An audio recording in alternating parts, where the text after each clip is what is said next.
I was talking to a client that I've worked with for 3 years intensively, and I was giving her the advice about communication and how open communication, over communication was going to make things work. I was like, wait a second. This is the opposite of the advice that I'm giving women with super traits when they're just discovering they have super traits and they're overgivers and people pleasers and they don't know how to find themselves and their center. And the work that she's been doing is like an iceberg, that there's a lot under the surface that you have to deal with until you can see the change at the top. And I think communication so clearly exemplifies this. Most relationship advice say relationships are healthy when you communicate, be open, share your feelings, explain your needs, take responsibility for your emotions, your feelings. And all of this is true. But it's like we're trying to get to the end without taking the path, because this advice catastrophically fails women with super traits. Women with super traits that don't have tools. Women with super traits that haven't deconditioned that identity. Okay, not because we're bad communicators. We are fucking great communicators, but we communicate at the cost of ourselves, at the cost of our self-trust, at the cost of our clarity, at the cost of our desire, turn on, and truthfully self-respect. And we lie to ourselves and we tell ourselves that gentle parenting these men will eventually get us the connection and desire that we want. And we wonder why gentle parenting, like we don't want to have sex with, or there is intimacy issues in a relationship with a man that you have to gentle parent. I wonder why. That's why we need to talk about the realness, the depth of these situations.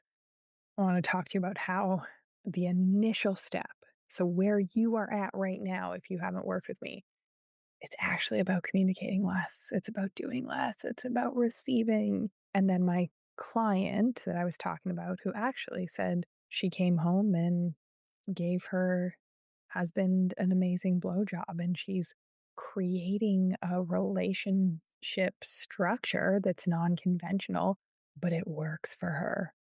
She no longer lives the superwoman should check boxes. She said, I don't even recognize this woman who I've become from who I was. Thank you. I appreciate you. I'm so happy to have you in my life. Thank you for your guidance and your love.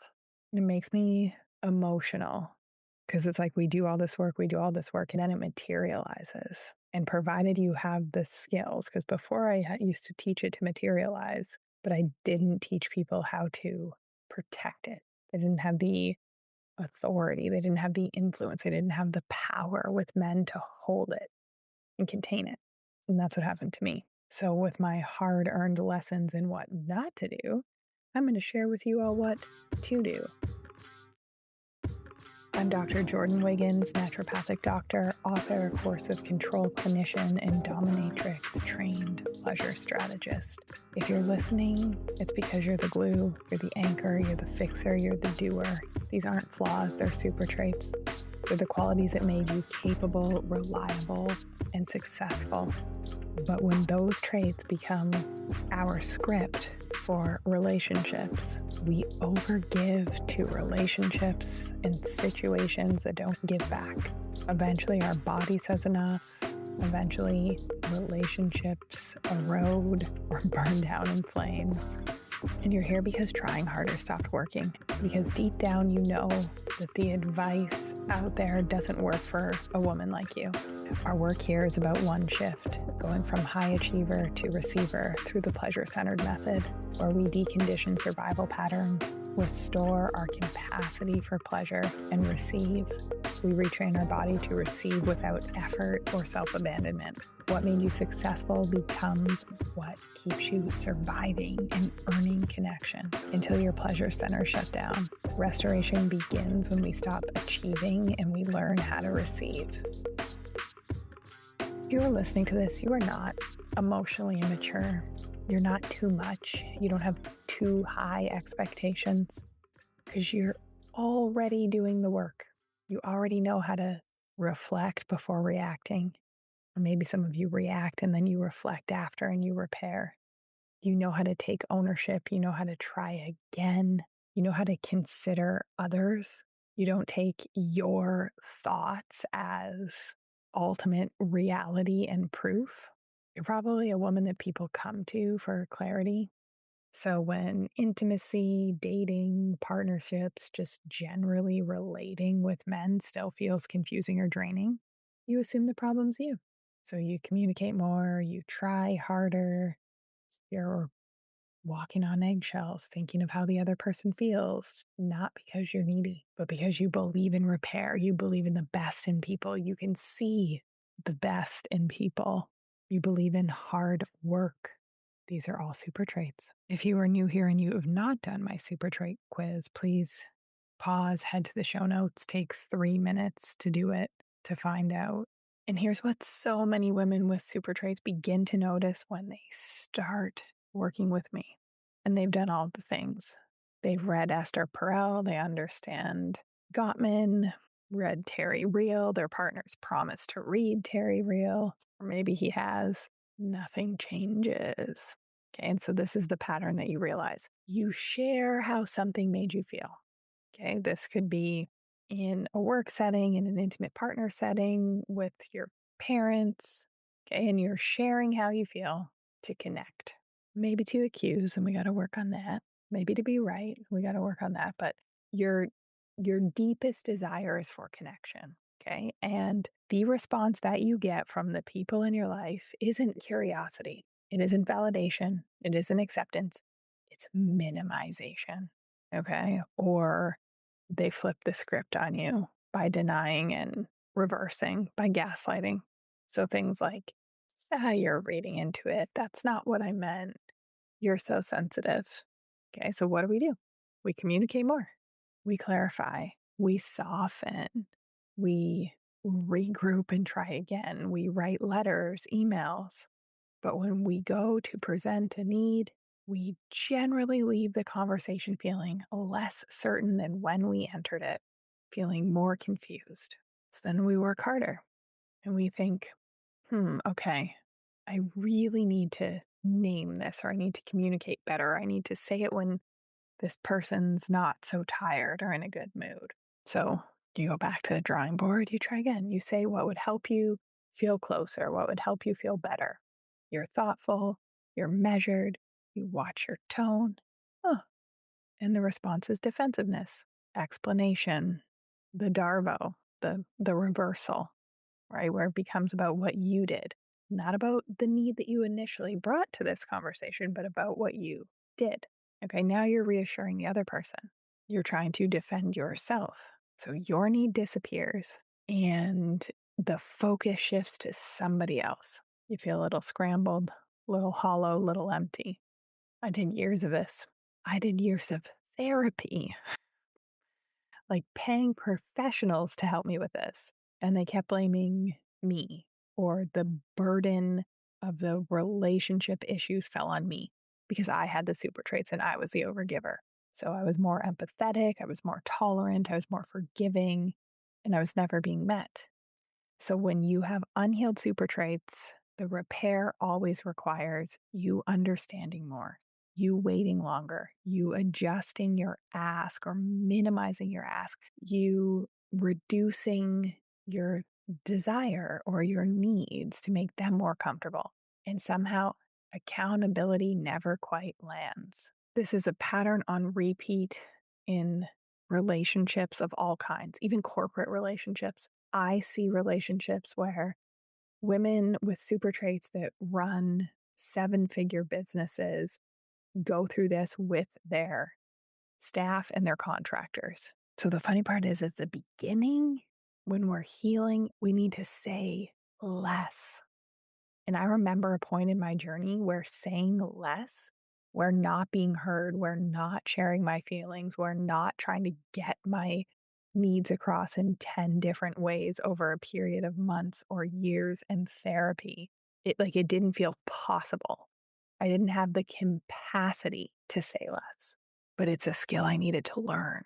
It's the skill I now teach for women who want to decondition their super traits, who want to learn how to receive when the pleasure centers in their brain are turned back on, and we've created and have the tools and the safety to keep them turned on in spite of what's going on around us, in spite of the fact that we may have an emotionally unavailable partner.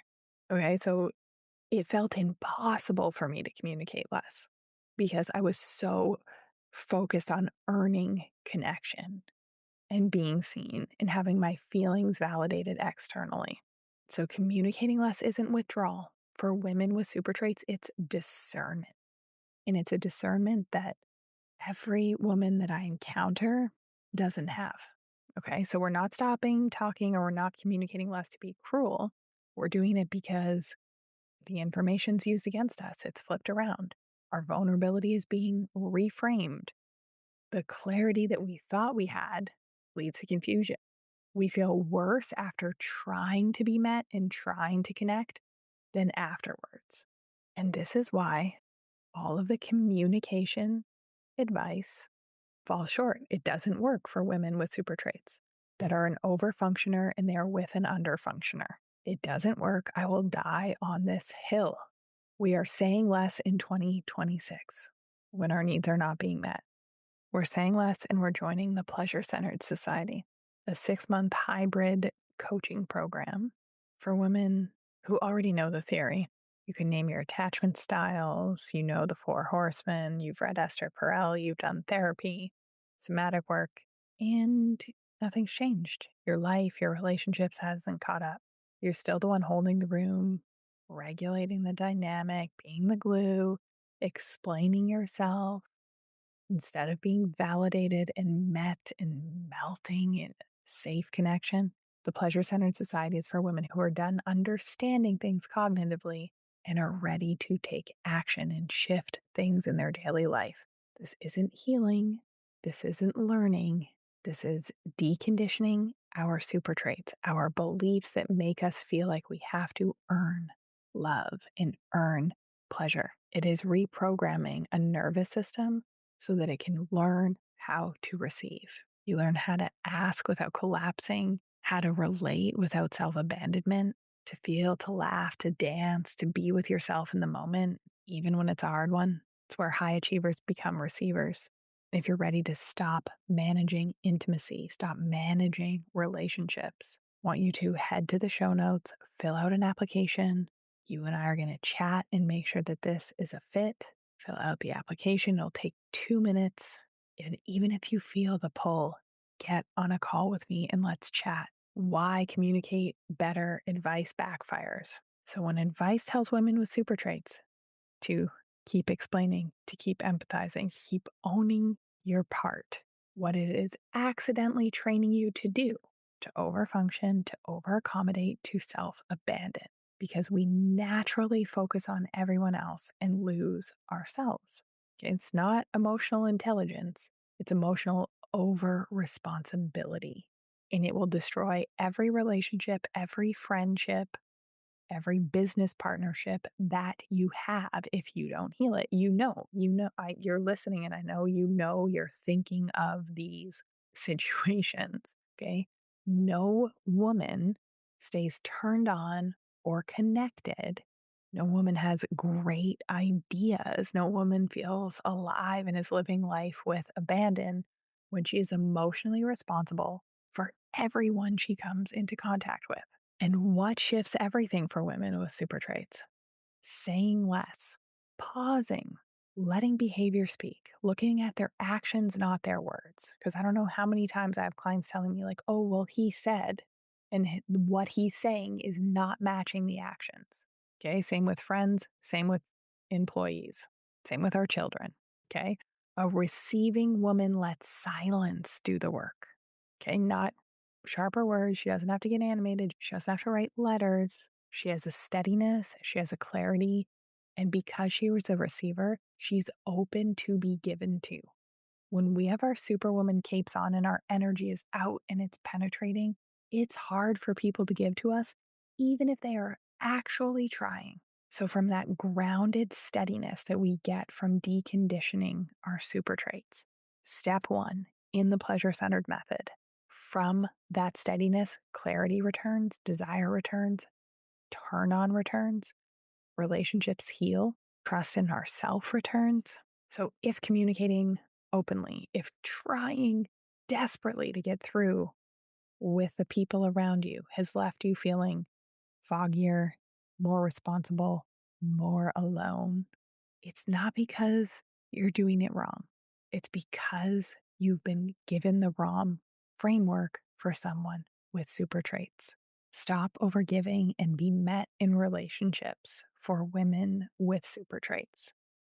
Head to the show notes, claim your spot now. Space is limited. I'm going to go over my 3-step process. I'm going to go over why it literally feels like pausing, like saying less, like not over explaining. It feels like you could die when you have super traits. I've been there, and I'm going to help you understand and help you shift things. Mark the calendars. If this speaks to you, if it speaks to your soul, if you've been listening for a while and you know I'm talking to you, the pleasure centered society is your right next step for deconditioning the superwoman beliefs, for restoring your capacity for pleasure and retraining your body to receive without effort or self abandonment.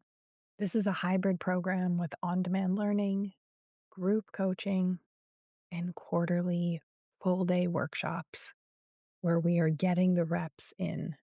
Because what I've realized for doing this for the last 7 years with thousands of women just like you, thousands of women with super traits, is that talking about it in therapy is amazing for insight. And I'm glad you did that. I'm glad you can name your patterns and his patterns, and we can call out the neurodivergence. Amazing. But if it has not translated to action, if you still over explain in the moment, the pleasure centered society is your next right step. You need to get the reps in. So the moment when you go to overgive, the minute you're stressed and under pressure, that the old patterns don't come back. It took me years to figure this out. And I've created a program that downloads it for you instantly. And then it's just about getting the reps in. Head to the show notes. We have more information. Fill out an application. You and I can get on a call and chat about it and make sure that this is aligned for you. And until then, in our steps from high achiever to receiver, my advice to you is say less.